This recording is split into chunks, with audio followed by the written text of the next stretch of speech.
Faith, Belief in Action. Randy Ollis is finding people who are guided by their faith from all religions, denominations, and walks of life, and sharing their stories with you.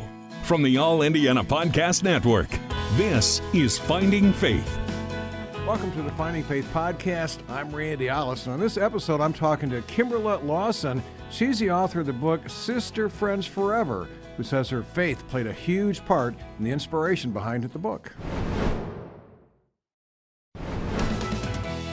Well, joining me on our Finding Faith segment this morning is Kimberla Lawson Roby. She's a New York Times best-selling author, and she wrote a book entitled Sister Friends Forever.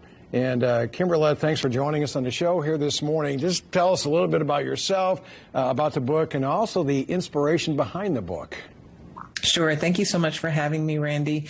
Sister Friends Forever is my 29th book. Wow. A little bit different than the series that I'm pretty much known for, which is the Reverend Curtis Black series. But this is a story about four women who have just all recently turned 40 years old, but they've been best friends since they were tiny little girls. They didn't attend school together, elementary, junior high, high school. They didn't even attend the same colleges, but they met and grew up in church because that's the church that their parents were members of.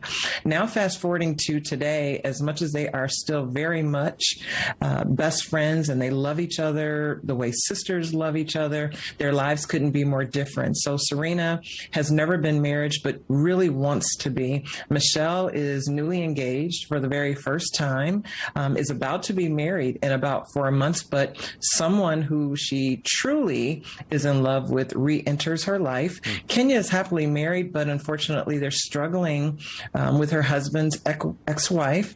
And then the fourth friend, Lynette, unfortunately is recently divorced and trying to navigate what it will be like to begin dating after so many years. And so you see real life issues, you see all of their struggles, but the center of the story is the sisterhood and how they continue to keep each other lifted up and prayed up, and they are there for each other no matter what. Yeah, and I tell you, Kimberla, we all go through, times like that in our lives here. We all go different routes and things like that, and we all need each other. Let me ask you this.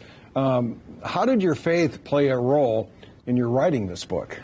It played a tremendous part in writing the story and creating it, and just my entire inspiration. Because for me, having been taught from the time I was a little girl to love God and to honor Him and to really keep my faith intact, you're definitely going to see that ring through with every single character. So no matter how many obstacles they're dealing with and no matter what they're having to endure, you're going to see that they're keeping their faith as strong as they possibly can. And so while the story is very different than so much of what I may have experienced in my life, I certainly have experienced some of what you're going to read about. But while some of it is very different, it is that part about keeping our faith in God where it needs to be.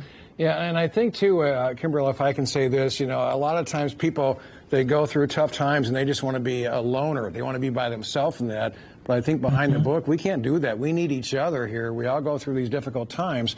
And by getting together and staying in touch, it kind of strengthens each one of us. Is that correct?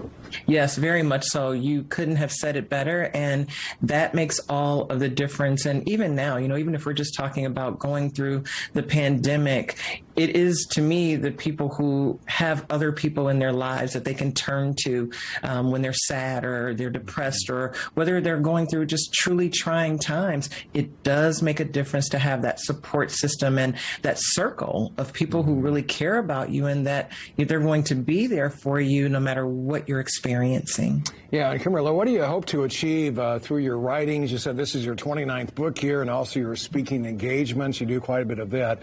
What are you hoping to achieve?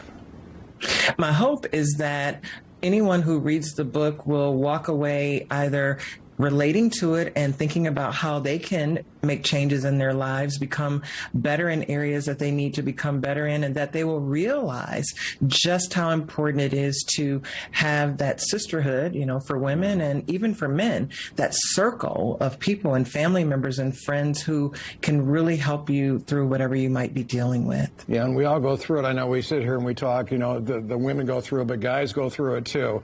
And I think a lot of times the guys, we have that terrible attitude like, I'm a man, I can handle it, I don't need anybody else. But the truth is we all need each other, and we all need our faith to get us through those difficult times in life.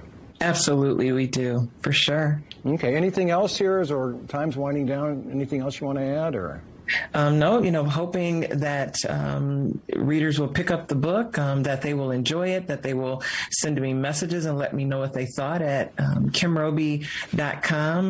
And while I'm in Indianapolis, hoping that I can see as many folks as possible. Yeah, and you're coming to Indy. Boy, the date, is it August 30th or 9th? August 9th, okay. August 9th, yeah. And actually, Indianapolis is kicking off my tour. Oh. That will be my very first book on the release day. Oh, we're honored to have that. And I believe that's at the public library that you're coming to. Is that right? On August 9th? Okay. All right. Well, looking forward to it. Kimberla Lawson Roby, it's been a delight to talk to you.